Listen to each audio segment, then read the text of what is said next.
Sur Terre, il y a deux nations jumelles ayant des missions bien précises. Ces deux nations sont Israël, pas celle créée en 1948 mais celle d'avant. 1948 a eu comme mission l'introduction du sacerdoce mosaïque ou aaronique pour corriger ce que les entités ayant perdu la lumière ont fait en montrant aux humains une forme de sacerdoce universel basée sur la loi sacrificielle des animaux et des humains sur tout le sang humain, car cela contient des informations. Ces entités se nourrissent de ça pour être forts. Ces entités sont appelées autrement des divinités ou des démiurges. La dispensation de ce sacerdoce aaronique est l'extérieur. Ensuite, le début d'un nouveau sacerdoce dit royal qui est aussi basé sur la loi sacrificielle d'un agneau, humain pour plusieurs, c'est-à-dire du Christ, qui a pris forme humaine, dont la dispensation de ce sacerdoce est celle intérieure et non extérieure. Le sacerdoce mosaïque est royal, l'absolu a pu révéler un nom spécifique précis, pour une mission spécifique jusqu'à l'avènement du Verbe créateur, qui a pris forme. Ses noms est Yajobiash. À part Israël, la nation jumelle à lui est la République démocratique du Congo.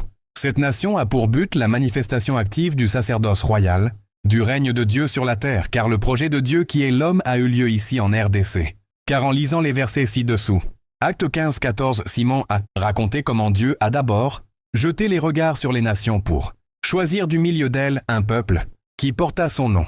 Il y a Israël et les nations. Mais parmi les nations, il y a un peuple qui est censé de porter son nom, le nom en question. C'est pas Wayach, mais un nouveau nom qui est déjà révélé pour la royauté. Acte 15-16. Après cela, je reviendrai, et je relèverai de sa chute la tente de David. J'en réparerai les ruines, et je la redresserai.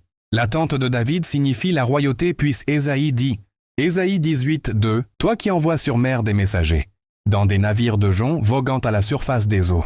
Allez, messagers rapides, vers la nation forte et vigoureuse, vers ce peuple redoutable depuis qu'il existe, nation puissante et qui écrase tout, et dont le pays est coupé par des fleuves. La nation puisse posséder la royauté de Dieu est au-delà des fleuves de l'Éthiopie. L'objectif est, Ésaïe 18-3, vous tous, habitants du monde, habitants de la terre, voyez la bannière qui se dresse sur les montagnes. Écoutez la trompette qui sonne.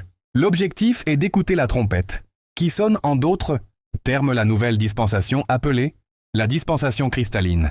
Je suis El Baruch Betzalel Jonas, j'ai beaucoup à dire mais que l'absolu créateur éternel, Dieu suprême, le Verbe qui a pris corps,